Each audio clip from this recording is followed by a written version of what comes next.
I am what I am. I have no choice. God bless me with a golden voice. I'm the hole in the flute that the holy breath flows through. Listen to the music of the spoken word. It is with much delight that I speak to you tonight concerning life, the brotherhood and sisterhood of life. The universal God is one, yet it is more than one. All things are God. All things are one. Why, by the sweet breath of God, all life is bound in one. So if you touch a fiber of a living thing, you send a thrill from center to the outer bounds of life.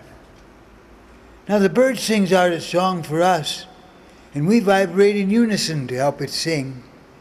The ant constructs its home, the bee its sheltering comb, the spider weaves its web, and flowers breathe to them a power in their sweet perfume that gives them strength to toil. Now man and woman and birds and beasts and creeping things are deities, gods made flesh. And except for survival, and only then with the greatest reverence, how dare we humans kill anything? Why, it is cruelty that makes the world go wrong. And when we learn that when we harm a living thing, we harm ourselves, we surely will not wantonly kill nor cause a thing that God has made to suffer pain. Now the question just might be arising in your minds, where is this God you talk about? Where are its churches, its temples, and its shrines? And I must reply, well, the God I speak about is omnipresent and everywhere.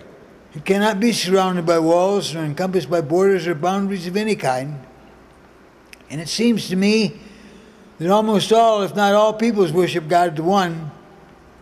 Yet we do not all see God alike. Some see the Holy One as the God of might, others as the God of thought, and still others as the God of wisdom and love. And all religions are different paths to the same God, and they all call God by different names. The Chinese call the divine principle of the universe the Tao, which means the way. The Hindus have various and many names for God. The Hebrews of the Old Testament call God Jehovah and some Yahweh. The Buddhists don't even really have a God. The word is never mentioned in Buddhist religion. It's really, but anyway, Buddhists don't have a God. The Christians just say God, Jesus, the Holy Spirit. The Muslims worship Allah. And the American Indians call God Big Holy and the Great Spirit. But everywhere on this grand, magnificent, awesome planet Earth, which we humans are turning into a lugubrious, sad, and gloomy ball, everywhere God is the beginningless and endless, causeless cause, the rootless root from which all things have grown. And of this you can be sure, absolutely sure.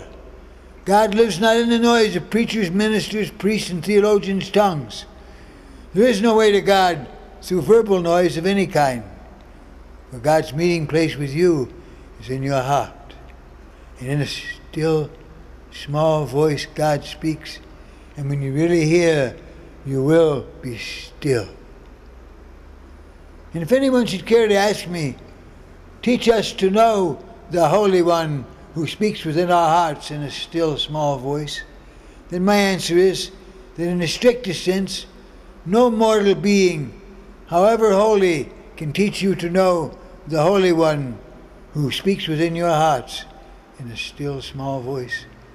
Why, if Gautama Buddha, Jesus the Christ, Muhammad, Joseph Smith, the founder of the Mormons, Black Elk, the great Indian medicine man or holy man, and Ramakrishna, the great Hindu saint, if they all would have been contemporaries and met, they couldn't tell each other how they became enlightened. How the hell are they going to tell us? You got to do that for yourself, by becoming acquainted with the beautiful person you already are. You're a God's self. Then you no longer lie, steal, cheat, deceive, or slander. You'll be filled with love, integrity, have a pure heart, and speak the truth. And this too you can be sure. positively and absolutely sure.